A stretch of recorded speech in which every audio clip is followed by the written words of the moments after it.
Pemirsa, kericuhan antar supporter mewarnai pertandingan lanjutan Liga Suratin Cup 2017 antara Persiku Kudus melawan Persijap Jepara. Untuk meredam kericuhan, polisi terpaksa menembakkan gas air mata. Pertandingan dengan tensi panas itu berakhir dengan skor imbang 1-1. Lagi ricuh antar supporter bola. Kericuhan menjadi warna jelang pertandingan Liga Suratin antara Persiku Kudus melawan Persijap Jepara usai. Polisi pun tak tinggal diam. Sejumlah supporter yang diduga menjadi provokator kericuhan dicokok. Khawatir kericuhan tak terkendali, petugas pun membubarkan massa dengan menembakkan gas air mata ke arah kerumunan.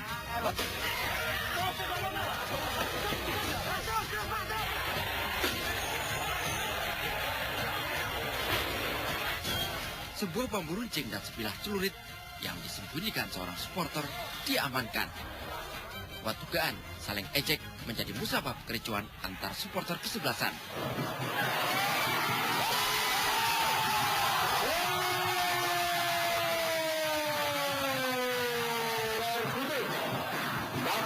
Pertandingan dengan tensi tinggi dan keras akibat lapangan becek berakhir dengan skor imbang 1-1.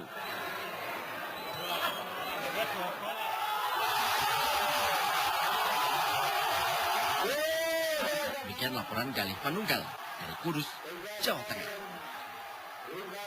Dua pelaku pembunuhan seorang pegawai negeri sipil Kabupaten Goa, Sulawesi Selatan akhirnya ditangkap polisi dalam sebuah operasi penggerebekan Rabu siang. Meski sudah ditangkap, kedua pelaku sempat berkelit dan melakukan perlawanan.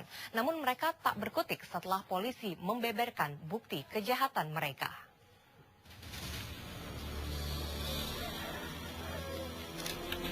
Tim gabungan Polda Sulsel dan Polres Maros menyisir sebuah perkampungan di Kabupaten Maros, Sulawesi Selatan yang dicurigai sebagai tempat persembunyian dua pelaku pembunuhan. Setelah beberapa jam berlalu, polisi akhirnya dapat memastikan sebuah rumah tempat pelaku pembunuhan itu bersembunyi. Begitu masuk ke dalam rumah, polisi langsung mendapati KR dan ZL, dua pelaku pembunuhan seorang PNS di Kabupaten Goa yang selama ini menjadi targetnya.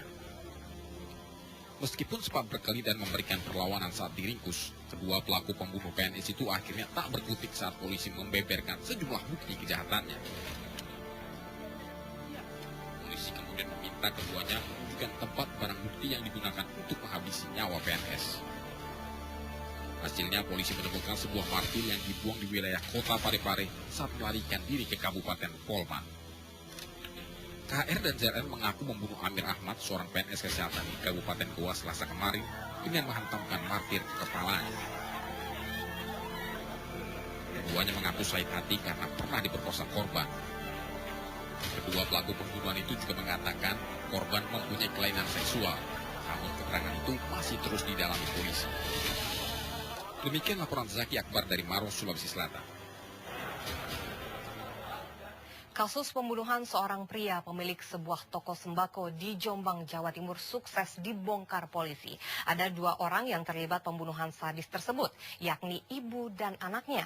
Si ibu masih buron, sedangkan anaknya berhasil ditangkap polisi dalam waktu kurang dari 24 jam.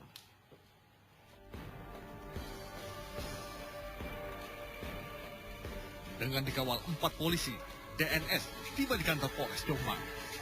Pria berusia 22 tahun itu dicokok petugas di tempat persembunyiannya di kawasan Kertosono, Nganjuk.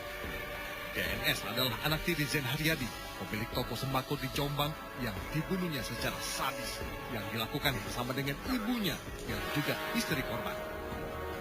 Perut Zen Haryadi ditusuk oleh DNS.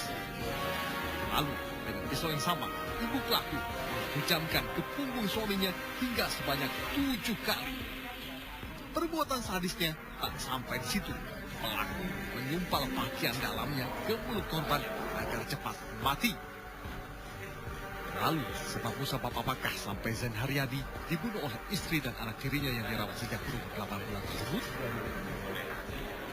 Ya, saat malam itu sedang menonton TV si korban, ibunya ini menerima telepon dari diduga selingkuhannya. Jadi motifnya adalah asmara, kita segitiga.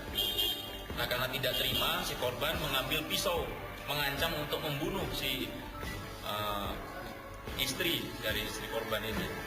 Nah, kemudian si pelaku dalam kondisi yang tidur, tadinya terbangun, ada rame-rame, kemudian keluar. Terjadilah pergumulan antara si tersangka dengan si korban. Peradaan ibu pelaku terus dilacak oleh polisi, sedangkan DNS akan dijebloskan ke dalam penjara maksimal selama 15 tahun.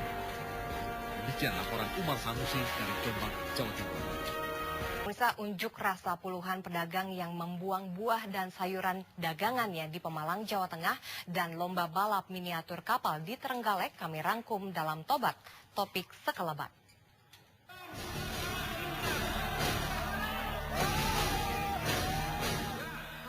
Puluhan pedagang di pasar sayur dan buah Pemalang, Jawa Tengah berunjuk rasa.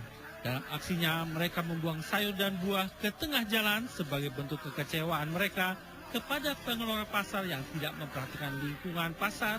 Akibatnya pasar menjadi kumuh dan sepi pembeli. Padahal selama ini para pedagang mengaku selalu membayar retribusi kebersihan maupun keamanan kios serta sewa kios. Seorang anak di Nganjuk, Jawa Timur sudah 4 hari meninggalkan rumah.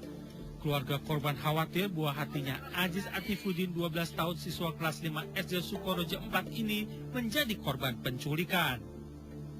Orang tua berharap anaknya segera ditemukan. Sementara ciri-ciri anak yang hilang: badan sedang, berat 35 kg, tinggi 120 cm, rambut pendek lurus, muka lonjong. Saat meninggalkan rumah, Aziz membawa tas berwarna merah. Dari Sukabumi, Jawa Barat, Tentara Republik Indonesia menggelar bakti sosial yang digelar di Makodim 0607 Sukabumi. Bakti sosial membagikan 1.000 paket sembako dan 200 warga mendapat operasi mata katarak secara gratis. Bakti sosial menggandeng sebuah yayasan Sutri. Sebuah lomba balapan unik digelar di Trenggalek, Jawa Timur. Belasan miniatur kapal laut tradisional saling beradu kecepatan untuk menaklukkan lintasan di Laut Selatan. Seluruh kapal ini yang ikut balapan merupakan karya warga lokal yang dibuat secara tradisional. Kapal-kapal ini dibuat secara manual oleh masing-masing peserta. Hanya saja untuk menggerakkan kapal, para peserta memanfaatkan mesin mobil remote control. Demikian laporan tim liputan Topik. Topik tadi menjadi sajian pamungkas topik pagi hari ini, dan jangan lewat